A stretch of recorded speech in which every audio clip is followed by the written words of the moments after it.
What an episode this one. There's one game in it that I totally don't get, but not to spoil it for you, why don't you see for yourself?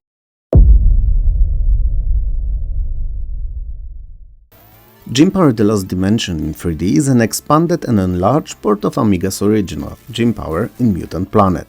Also nothing 3D about it. I mean, I think what the devs were going for with multi-level parallaxing looking very neat indeed, but 3D it is not.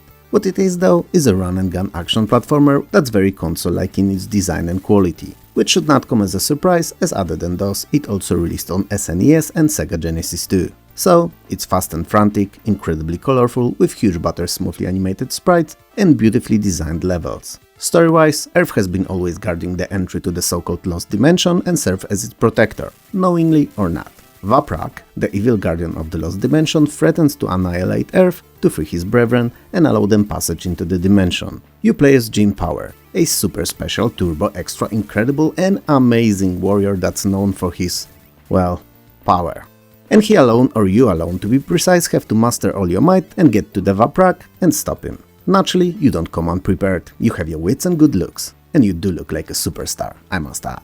That said, not that it's gonna be needed, just in case, you took your upgradable blaster with you, jetpack and few other little toys. And once again, they're there just in case. Cause you're you so extraordinary and you really don't need them all to defeat one interdimensional overlord. I mean, if there were 100 or 2 of them, then maybe. But one? Whatever. You're ready is what I'm saying. So you're against hundreds if not thousands of Vaprak's goons and you have to defeat them all. Every now and then the game drops a flying shooter or top-down walking section at you, and these, while not overly creative, are a nice and fresh addition, keeping the game entertaining all throughout. Naturally, as most good arcade games do, Gem Power 2 serves huge boss fights from time to time, and these rely heavily on pattern memorization. Gem Power is definitely not the best platformer on PC, in fact, it's somewhere in between average and great, and it's hard to tell where, as the score will fluctuate while playing. But when it comes to presentation, it's truly impressive, and anything less than stunning would just not be fitting description of it, especially in 1993.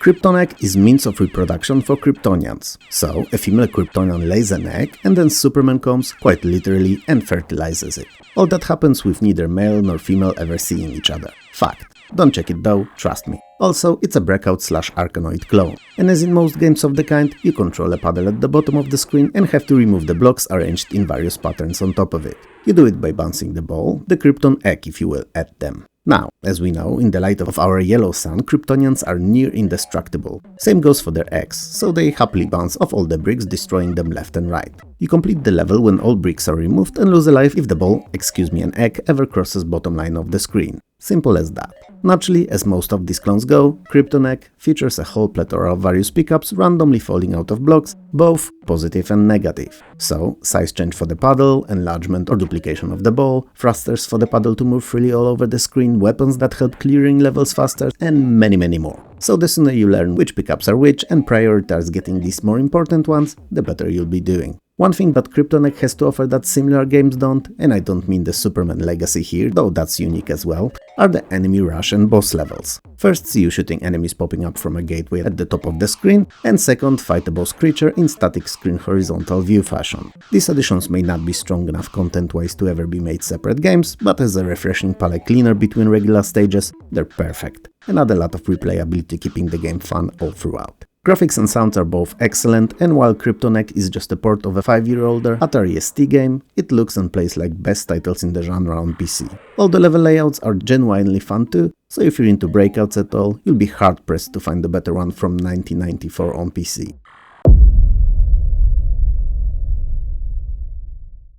Lada: The Ultimate Challenge is a vertically scrolling shooter conceptually similar but not identical to Spy Hunter. And it's a freeware game, so you have to lower your expectations with this one a little. It only had one death, and it shows. But it doesn't mean that it's a bad game, only that its budget and production value are appropriate to the size of the team that worked on it.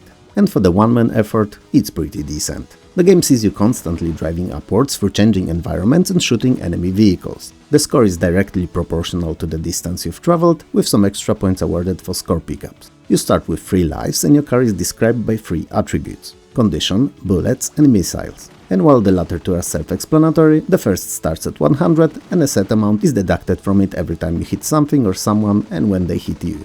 When it gets to 0, you lose a life. Naturally, there are pickups that pop up on your travels, and these are extra score, missiles, ammunition, and repair/healing. So yeah, that's pretty much it, the whole game. And I've not much else to say about it. Oh wait, hold on, it has a story, and it's a good one. Ironically, that is. Let me read it to you verbatim from Moby Games' website.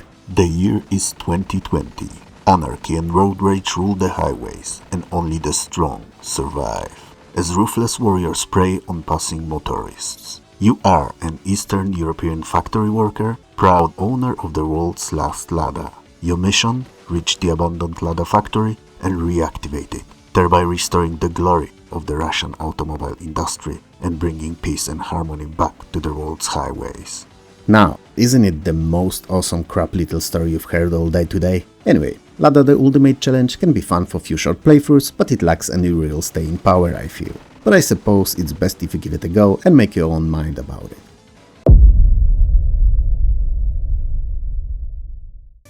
Lagaf Les Adventures de Moktar, which I've 100% mispronounced here, is 1991's Titus's action platformer. It features 14 always scrolling levels and a story of Lagaf going on an adventure to find and rescue his beloved Susie that's been kidnapped.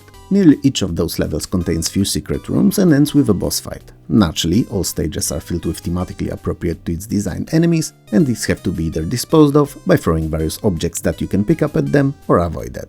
Though the first is a more permanent solution, and I would almost always suggest it in games. So, all means of bottles, bins and crates will be your best bet on this adventure. Now, if you're looking at the screen, listen to me talking about Lagaf and can't shake off the feeling that you've seen it somewhere, but something's not right here, and yet you don't know what, then you're right.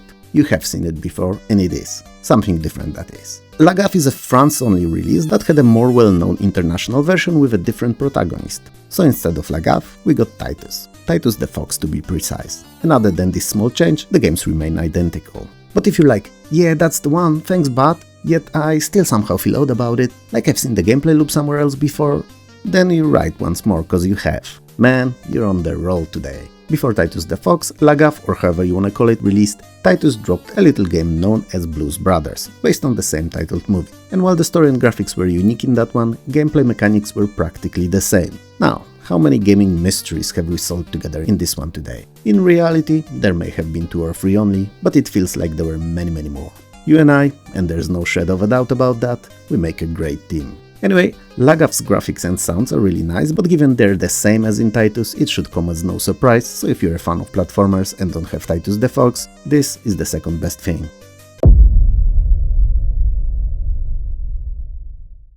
Last Night in Camelot is a shareware action platformer, and it's a pretty weird name for a game in which you use no weapons. Yep, not a single one. You know how most knights in combat do? So, despite most knights owning at least one sword and a set of good armor, you being a knight wannabe at worst, a hero in the making at best, only sport a rusty armor. It's better than nothing, but having a weapon would make your life much easier. The game is a side-scrolling platformer in which you're playing as a young noble who responded to King and Merlin's call for a new knight to join the famous ranks of Knights of the Round Table. To do that, you have to prove your worth by finding the Excalibur and defeating the Black Knight and his dwarf minions. And since it's the minions that stole the sword, you can sorta kill 2 birds with 1 stone, so to speak. Each level contains numerous enemies, various pickups worth points, teleports and such. You can enter buildings too, and the doorway walking animation is the cutest thing ever. The little knight looks as if he was doing one of those Fortnite dances. I mean, I know the single dev couldn't do as much as the whole team would be able to, but it just looks cute is what I'm saying. And I'm not sure if that was intended. Since you're unarmed, as we've established already, the only way to deal with the enemies other than straight up avoiding them is to jump on their heads, Mario style. Naturally, Last Night in Camelot is not the best platformer out there, especially not for 1996 when it came out, but it's a decent one and reminds me of older Epic Mega Games' titles. And if you keep in mind that it's a small shareware release and don't have unrealistic hopes for it, you may end up having fun with this one, especially that it's not too long. So, to summarize, if you have it already, it's worth a playthrough, but I wouldn't go out of my way seeking it out if you don't.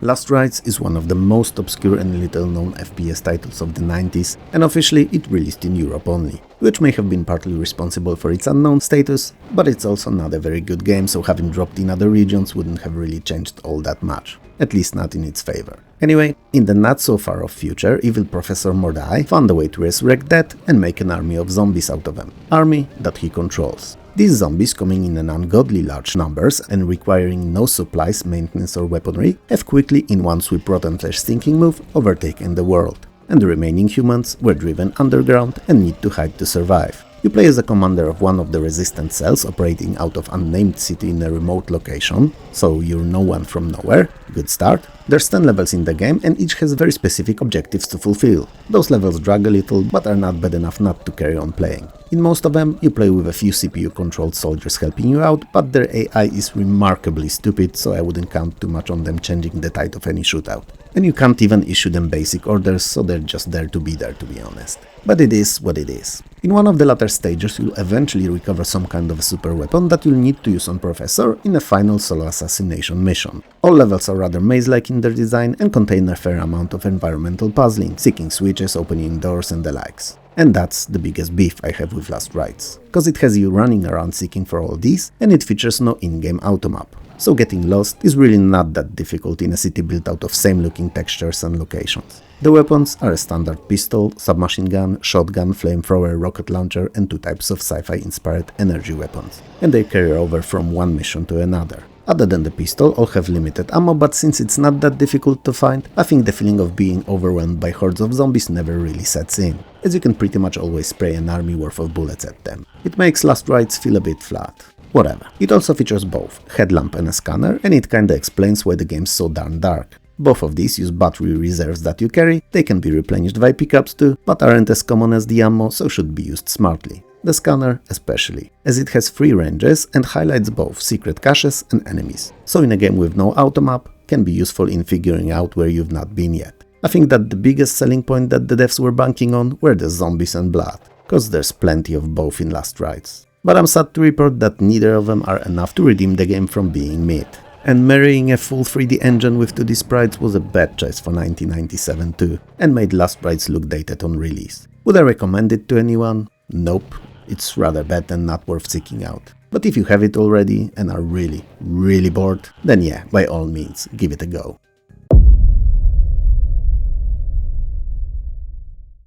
Legacy of the Ancients originated on C64 before being ported to other systems, thus being one of them. And it's a fantasy role-playing using the same engine that the earlier Questron did. And unlike in most games of the genre, you don't start off as a hero, but slowly grow into the savior's shoes, which is a nice change of pace if you ask me. You're a shepherd who by coincidence finds a dead body and a mysterious leather scroll on it, from which you learn that you must find a way to destroy it, as its existence alone invites a challenge from those who want to possess it and gain its powers. So, you'll be seeking ways to eventually destroy the scroll, while in the same time fight for your life and complete quests as in any other RPG. Interestingly enough, even though you have your typical stats of dexterity, strength, charm, endurance and intelligence in Legacy of the Ancients, there's no experience points whatsoever, and you level up by completing quests. It's an interesting choice and honestly not one I enjoy, but I respect what the devs were trying to achieve with it, putting attention on the story and not combat. The world is viewed from the top-down perspective and features towns, cities, castles and dungeons. These last actually are presented in a first-person 3D style.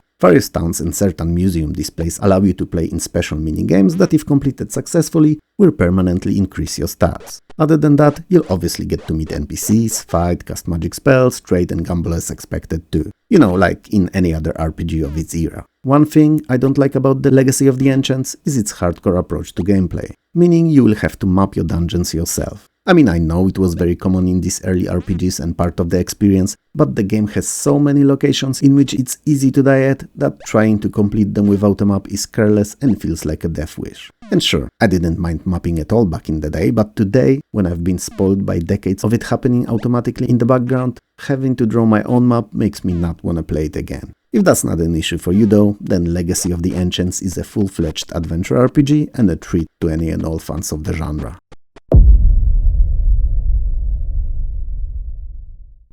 Oh, I'm gonna butcher the title of this one. Legend of the Djel is one of the weirdest games ever. I've not played it though, so everything I'll tell you about it and my opening assumption is solely based on what I found about it online. Keep that in mind. So, apparently it's an action game that has some strategic and point-and-click elements to it too. You play as the Djel, a son of wizard and a witch, former rulers of your lands. While they weren't loved by their subjects, you are not their favorite either. That said, tough times have befallen upon the lands and your wisdom is sought, your guidance and even possibly lands saving. And you have 3, let's call them missions or quests maybe even to complete, finding the daughter of Aziu Lysis, brew a magic potion for Theros, and obtain enough gold for starving members of Khal's tribe. I don't know who these folks are and I'm kinda feeling lost already. So, Legend of Djel will see you traveling around different lands and finding objects of interest on them by clicking all over the interactive pictures depicting said lands. You have a limited number of clicks, so you'll have to pick and choose where to look for the items to have the highest chances of succeeding,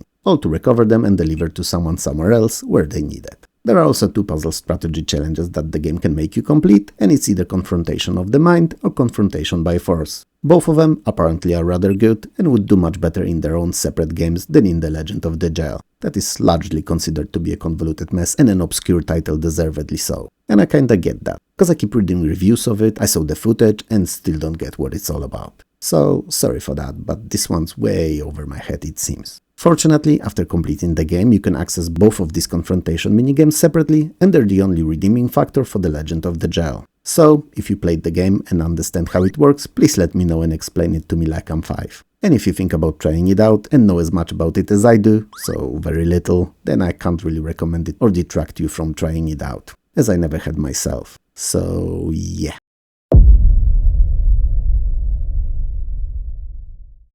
Legend of Faerghail is a turn-based / real-time hybrid fantasy role-playing. Something weird and bad had happened to the elves, some kind of a corruption spread among their kin, so that they started without any provocation attacking innocents and gearing up to conquer peaceful and prosperous city of Tyne. The Count of Tyne, sensing the impending doom, seeks out somebody to sneak through the elf-infested lands and get to the city of Sildane to ask the local count to send the reinforcements. This is where you come in, and along with a party of your created adventurers, will discover the secrets behind the elf's plague and will seek out the way to defeat it. For the most part, Legend of Faerghail looks and plays similarly to Bard's Tale, with a difference that while the combat is turn-based, the remainder of gameplay is in real time, meaning that if you leave your party standing anywhere, the game will not be paused and the in-game time will carry on running. Combat is party-based, and you issue orders to each of your party members and then see them play out in a little window on the bottom left. The experience for combat is earned dependent on how successful a particular character was in it, so if one of your heroes is initially better than the rest,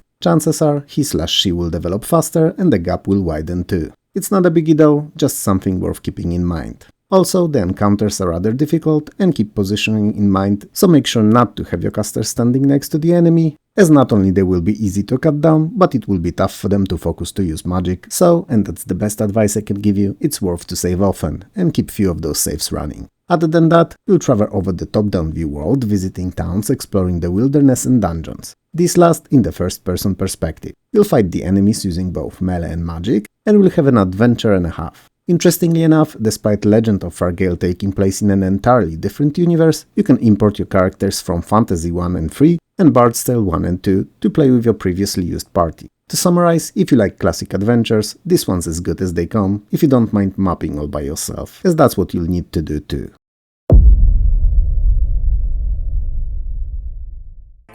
The land of Yonida was a peaceful one. Its people were happy and it was ruled by a just and friendly council of grand wizards. And all of it was protected by the ancient and mythical magical silver talisman. Time has passed and things have changed, however, and the mages, increasingly growing in hunger for power, split into 2 opposing camps, Council of Light and its rival League of Darkness. And since they really hated each other, a war broke out and lasted for many generations. Some say that many did not even remember what they were fighting for.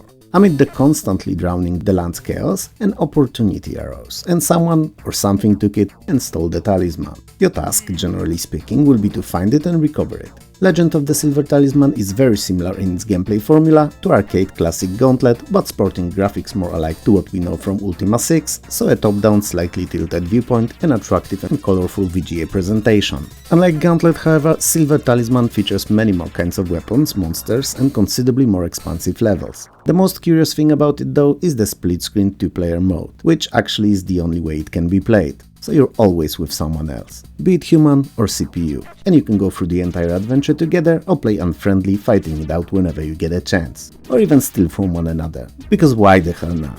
Legend of the Silver Talisman is a pretty fun action RPG hybrid, and if you're a fan of these, and even more so have a friend with you, you'll no doubt will have a fun afternoon ahead of you. With each episode, we're getting closer to the end of the 4th season. I don't think it'll be the last one, there's still quite a few good and bad games worth a look, and I intend to cover many of them before I'm done with the series and ready to move on. If you like the video, hit those like and subscribe buttons below. Smash them if you have to, it helps more than you could ever know. Also, I would like to thank you and all my amazing Patreon and YouTube members for helping this channel keep going. And last but definitely not least, I would like to thank all the wonderful folks who record and upload playthroughs, let's plays and other retro-centric videos here on YouTube, because they help to preserve the games that would have otherwise been long forgotten. So thank you.